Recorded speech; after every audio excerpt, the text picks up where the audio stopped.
네, 안녕하세요 여러분, 미리네 라이브 상무모입니다. 여러분이 드디어 기다리던 212 시즌 프리미어리그가 개막을 했습니다. 프리미어리그 개막과 동시에 최고의 이변의 경기가 나왔죠. 74년 만에 프리미어리그 1부 리그로 승격한 브렌트퍼드가 아스널을 2대0으로 잡으면서 프리미어리그 첫 경기에서 승리를 가져갔습니다. 아스널은 불의의 일격을 당하게 되었습니다. 그리고 빅6로 불리는 리버풀, 첼시, 맨유는 가볍게 리그에서 첫 경기를 승리로 가져갔습니다. 리버풀은 노리치 시티를 상대로 3대0 승리를 따냈죠. 살라는 EPL 최초 5시즌 연속으로 개막 라운드 골을 넣는 진기록을 썼습니다. 또한 첼시도 지난 시즌 UEFA 챔피언스리그의 디펜딩 챔피언답게 크리스탈 팰리스를 3대0으로 가볍게 제압하며 1-2 시즌 첫 승을 신고했습니다. 그리고 이번 시즌 산초와 바란의 오피셜 영입 발표를 한 맨유는 리즈 유나이티드를 상대로 5대1 대승을 거두었습니다. 부페는 헤트트릭을 했고요. 포그바는 유로에서의 폼을 여전히 과시하며 4어시를 기록했습니다. 포그바가 19-20 시즌과 2021 시즌의 도움 기록이 4개밖에 되진 않았는데 개막 첫날부터 4개의 어시스트를 기록하며 미친 활약을 보여줬었습니다. 이날 맨유의 솔샤르 감독은 포그바의 사용법을 어느 정도 찾았다라고 볼 수 있을 정도의 전술 운영을 보여줬습니다. 여러분, 오늘 영상에서는 이제 빅6로 불리는 남은 두 팀이죠. 개막전에서 맞붙는 토트넘과 맨시티, 그리고 케인 선수의 이적에 대한 이야기를 해보려고 합니다.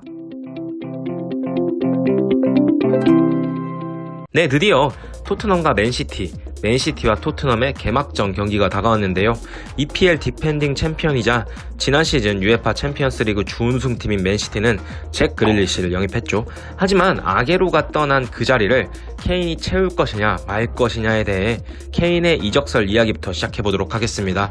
토트넘과 맨시티 팬분들, 그리고 EPL 경기를 많이 보시는 축구 팬분들께서는 케인의 이적은 이제 지겨우실 수도 있는데요. 아직까지 결정난 게 하나도 없기 때문에 케인의 이적 관련 소식이 어떻게 진행되고 있었는지를 살펴보도록 하겠습니다. 우선 유로 2020이 끝난 후 훈련에 불참했던 케인이 일단 토트넘 선수단에는 합류를 했습니다. 케인이 이제는 이적하기를 포기했다는 보도가 들려오고 있는데요. 영국의 HITC는 한국 시간으로 8월 15일 케인이 맨체스터 시티로 이적하지 않을 것이라는 사실을 거의 받아들였다. 여름에 출구를 찾지 못했고 떠나지 못할 거란 사실을 인정하고 있다.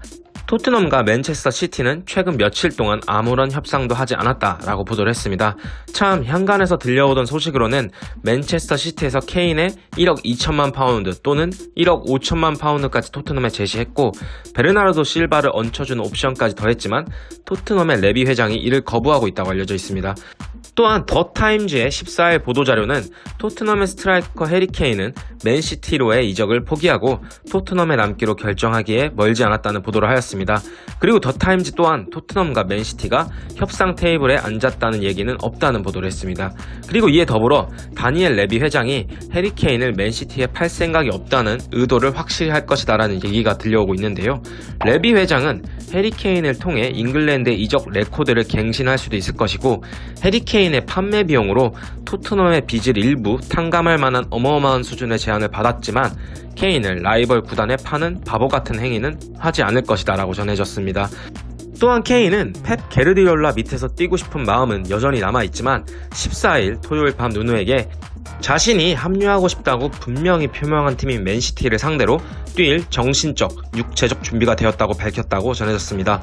그리고 아직까지 케인이 맨시티와의 경기에 뛸 것인지는 스타팅 멤버 발표가 나와봐야 알겠지만 잉글랜드가 유로 결승까지 올라갔었기 때문에 케인이 체력적으로 힘들 만한 상황이고 또한 토트넘의 훈련에 합류한 지도 얼마 되지 않았기 때문에 사실 케인의 출전은 어렵지 않을까라고 많은 전문가들이 예측하고 있는 상황입니다.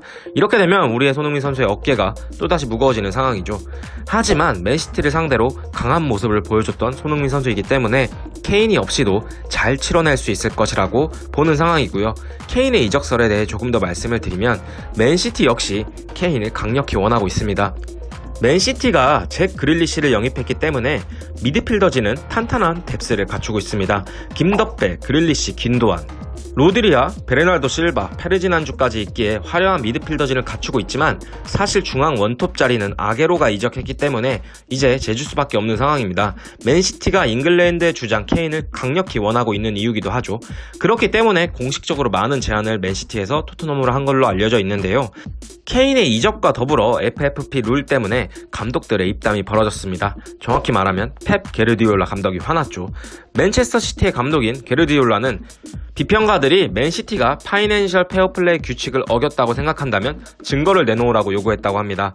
맨체스터 시티는 잭 그릴리시 영입에 1억만 파운드를 지출했지만 펩 게르디올라 감독은 FFP 때문에 한계가 있다. 우리는 다른 사람들과 같은 입장에 있다. 그 후 각 클럽은 그들이 무엇을 하고 싶은지 결정한다. 매 시즌 우리는 모든 사람들에게 적용되는 규칙을 통과했다. 우리가 틀렸다면 그것을 증명해봐라라고 인터뷰를 진행했다고 합니다. 사실 맨시티가 최근 몇 년간 EPL의 최강자로 군림했기 때문에 맨시티의 경쟁 구단에서는 맨시티에 대해 계속해서 부정적인 의견을 낼 수밖에 없겠죠. 다시 본론으로 돌아와 케인과 토트넘 그리고 맨시티의 개막전 경기에 대해 얘기를 더 해보도록 하겠습니다. 일단 케인의 맨시티전 출전이 확실치 않은 가운데 맨시티의 핵심 미드필더 김덕배죠. 김덕배 선수도 아직 출전이 확정적이지 않습니다. 발목 상태가 매우 안 좋아서 아직 조금 더 휴식을 취해야 할 것이라는 전망이 나오고 있는데요. 김덕배 선수의 발목 상태가 매우 안 좋아서 완벽히 회복을 하지 않고 또 다치게 된다면 이번에는 수술을 해야 할 수도 있다는 소문이 돌고 있기 때문입니다. 그리고 이번 시즌 영입된 그릴리시는 그라운드에 아마도 나올 것이다 라는 전망이 돌고 있는 상황이고요. 그리고 토트넘의 경우는 아탈란타의 수비수 로메로와 스페인의 신성 브리안 힐 선수가 아마도 훈련을 공식적으로 소화했기 때문에 맨시티전에 출전할 것이라는 전망이 나오고 있는 상황입니다.